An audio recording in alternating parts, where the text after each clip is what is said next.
छात्रों, मैं डॉक्टर जयश्री राठौड़, सह आचार्य, समाजशास्त्र विभाग, राजकीय कला महाविद्यालय, कोटा, राजस्थान से हूँ।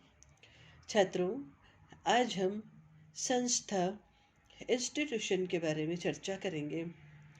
प्रत्येक व्यक्ति की अनेक आवश्यकताएं होती हैं, जिसे समाज व्यक्तियों के सहयोग एवं संगठनात्मक प्रवृत्तियों के माध्यम से पूर्ण करने का प्रयास करता है। किंतु आवश्यकताओं की अधिकता एवं समाज के सदस्यों में संतोष की संख्या कम है। साधनों का बंटवारा सही प्रकार से करने हेतु कुछ नियम समाज द्वारा निर्मित होते हैं। जब यह नियम समाज कल्याण एवं सामाजिक व्यवस्था बनाए रखने में सफल हो जाते हैं, तो समाज के सदस्य इन्हें मानने हेतु अपनी स्वीकृति प्रदान कर देते हैं। यह नियम स्थायी रूप से सामाजिक सांस्कृतिक विरासत में अपना स्थान बना लेते हैं। वस्तुतः इन नियमों का स्थायी ढांचा ही संस्था नाम से जाना जाता है। अतः संस्था का संबंध पद्धतियों अथवा कार्यविधियों से होता है, जिनके द्वारा समाज अपनी आवश्यकताओं अथवा लक्ष्यों को नियमबद्ध रूप से प्राप्त करता है। समाजशास्त्री W.G. समनर ने अपनी पुस्तक फोकवेज में संस्था की उत्पत्ति और विकास को स्पष्ट रूप से बताया है।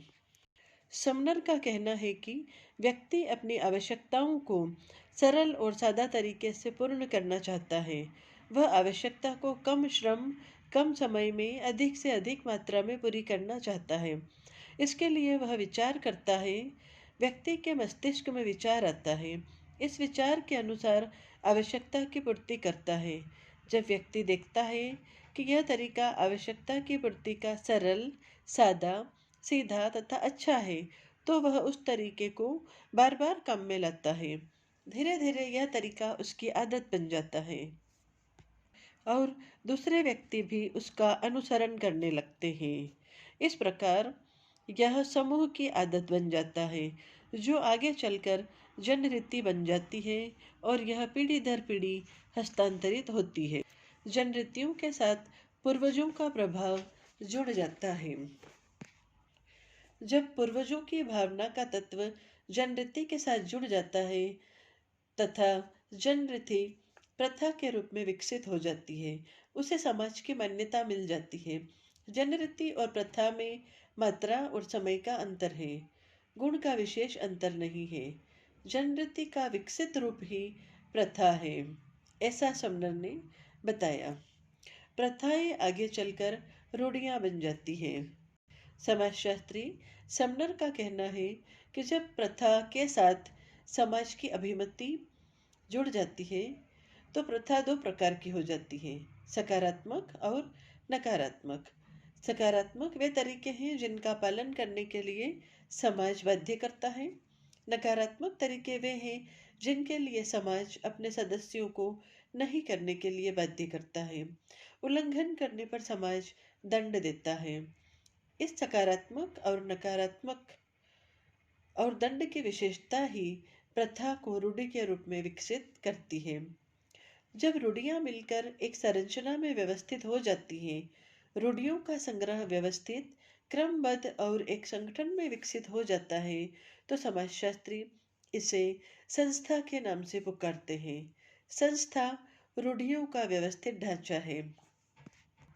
संस्था समाज द्वारा मान्यता प्राप्त आवश्यकताओं को पूर्ण करने की संरचना होती है। छात्रों, अब हम पढ़ेंगे कि विभिन्न समाजशास्त्री संस्था के बारे में क्या विचार रखते हैं।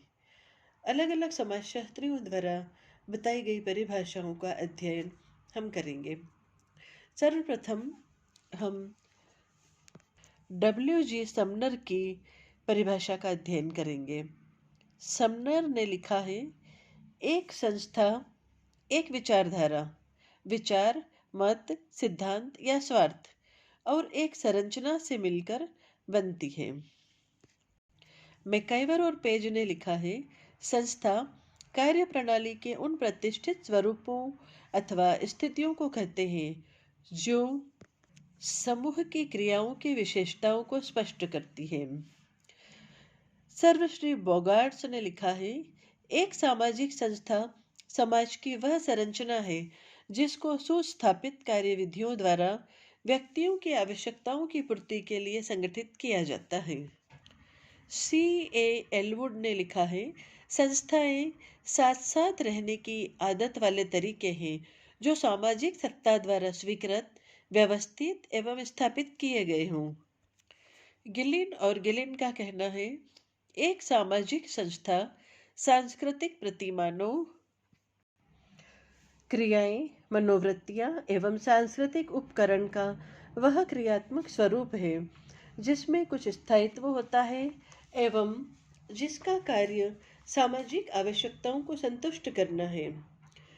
डेविस ने लिखा है, एक संस्था को किसी एक या अधिक प्रकारों के चारों ओर निर्मित जनरीतियों, रूढ़ियों तथा कानूनों के समुच्चय के रूप में परिभाषित किया जा सकता है।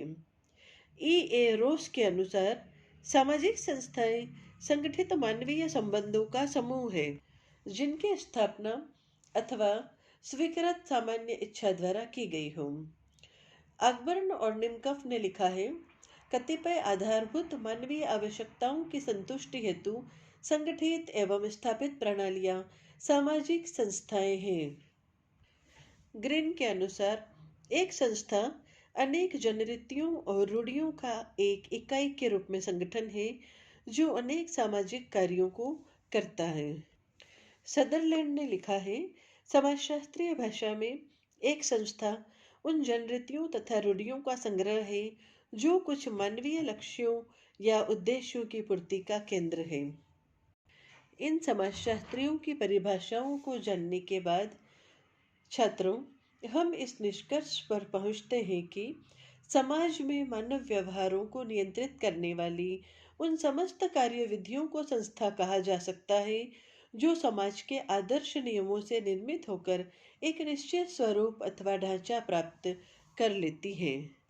गिलिन और गिलिन का कहना है कि संस्थाएं सांस्कृतिक व्यवस्था की इकाई है जो स्थायी होती है, जिसका सुपरिभाषित उद्देश्य होता है और यह एक सांस्कृतिक उपकरण के रूप में प्रभावशाली है।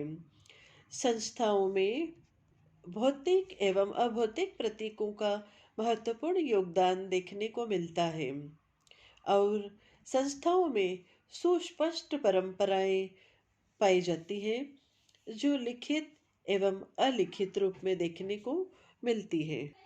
गिलिन और गिलिन ने संस्थाओं के कार्य को ही उनके विकास का आधार माना है। संस्थाओं के मुख्य कार्य हैं समाज की आवश्यकताओं को पूरा करना, शक्ति के कार्यों का सरलीकरण करना, संस्कृति का वाहक बनना, सांस्कृतिक एकरूपता बनाए रखना, सामाजिक नियंत्रण बनाए रखना, स्थिति एवं भूमिका का निर्धारण करना।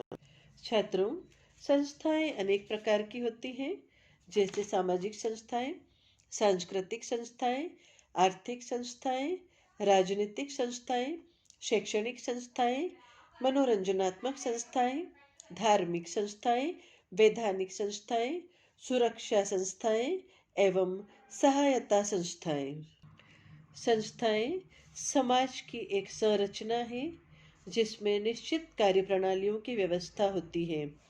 संस्थाएं इकाई के रूप में होती हैं और संस्थाएं अमूर्त होती हैं।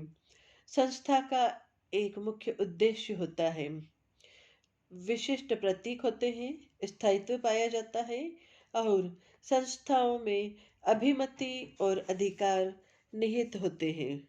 संस्थाएं संस्कृति का हस्तांतरण एक पीढ़ी से दूसरी पीढ़ी को करती हैं और संस्थाएं व्यक्ति, समूह और समाज का मार्गदर्शन करती हैं। समाज की व्यवस्था, संतुलन, नियंत्रण आदि के लिए सामाजिक संस्थाओं का होना अत्यंत आवश्यक है। मानव ने कार्यप्रणालियों, नियमों, पद्धतियों आदि का निर्माण किया। समाज में सभी व्यक्ति और समूह व्यवस्थित तरीकों से व्यवहार करें, कार्य करें। इसके लिए सामाजिक संस्थाओं का होना अत्यंत आवश्यक है।